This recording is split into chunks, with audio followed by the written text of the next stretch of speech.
Hey guys, it's Dawn. Dawn, Ohio Sunny Gardener. How are you? Hey, I am getting my potatoes ready for chitting or for sprouting. I wanted to talk to you today about the different kinds, varieties as far as indeterminate and determinate, and the early, mid, and late potato. Now, potatoes really aren't complicated because you can chit any of those pretty much the same way to get them ready to go in the ground. But there are a few little things to need to know about potatoes, and there are a determinate and an indeterminate, and really what that means, that's not as how do I want to say it, kind of like how you talk about a tomato as far as indeterminate and determinate. Determinate for a tomato is it is determined how many tomatoes you're going to get off of that plant in a season. The indeterminate on a tomato plant, it's indeterminate. You can get growth or production off the tomato plant up until your first frost. Now, potatoes, the difference is with that is a determinate potato is roughly the early, mid, and late season growth of a potato. A russet is what I have got here. The russet potato is in the mid to late.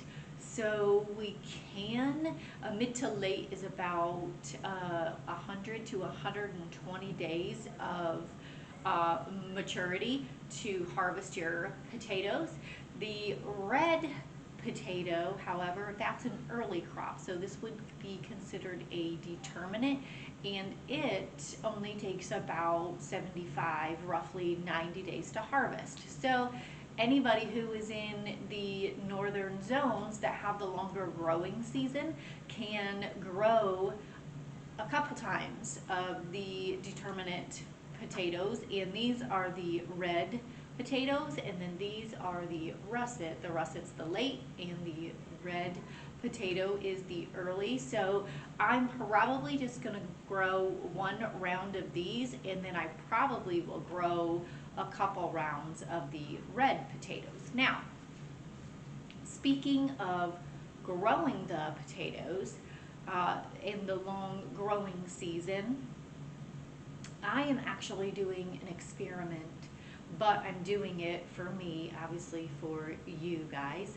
But I want to know, I'm doing all grocery store potatoes this year. So I am starting as early as I can because I am pretty frugal and I like to get the bang for my buck. And seed potatoes, they're not that expensive, but they are in terms of if I want to grow a lot. And this year I'm hoping to grow again a whole year's worth of potatoes. So with that, I was going to spend, I think it was $105 for some seed starting off online.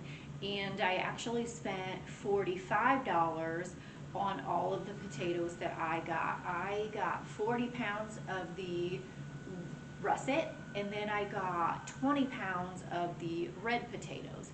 And what's nice about that is I am going to get potatoes from the grocery store potatoes.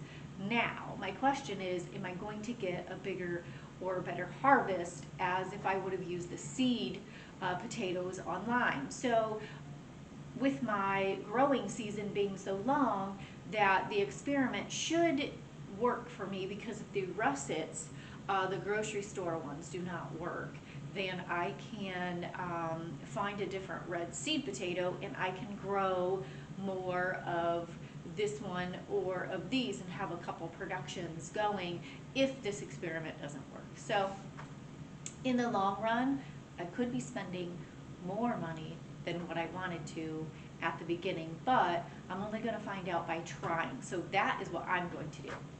So now, speaking of chitting or sprouting your potatoes, getting them ready for planting, we have, in my zone, we have 170, 180 to 200 days. So I'm getting these ready at the beginning of March. I think today is the 1st, don't quote, no. Today is the 27th of February. The chitting process takes about 6 weeks, 4 to 6 weeks. So if I start them today and then get them in the garden, let's say mid-April, we've got all of March and then a couple weeks in April.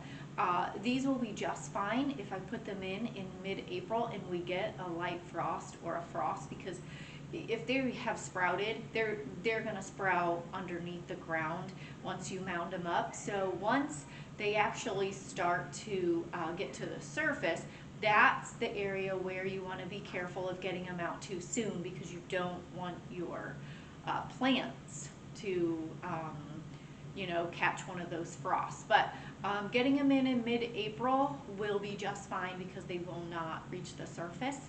So let's talk more about the sprouting or the chitting process. Now I've got them in my egg cartons, and I probably am going to have probably 15 to 20 of these egg cartons.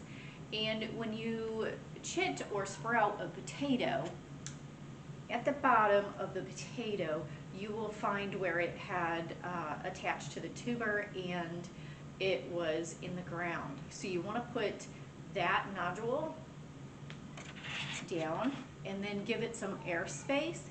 We're going to keep it down here, and we're going to keep it in the warmth, and we're going to keep it in the light. You don't want to put them in the dark, in the cool, because that's where they actually will stay longer prepared for you to eat. So you definitely don't want to put them in a cool, dark place to get the chitting to start. And make sure that you have enough airflow. So I don't have them in every single little egg cell. I just have them sporadically every other one. And make sure that they're sat up with some airflow. And like I said, these are going to sprout in probably in a couple weeks. They're going to start to get some little nodules, their little chitting or their little sprout. So guys, I'm so glad that you had spent the time with me today learning about chitting potatoes. Nothing complicated about it. It's pretty easy. Just let them sit out with some airflow, warmth, and some light. And in about 4 to 6 weeks, they'll be ready to get into the garden. And I'm going to get mine in about mid-April, maybe the 3rd week in April. Thanks, guys. Please like and subscribe. Happy gardening. Bye-bye.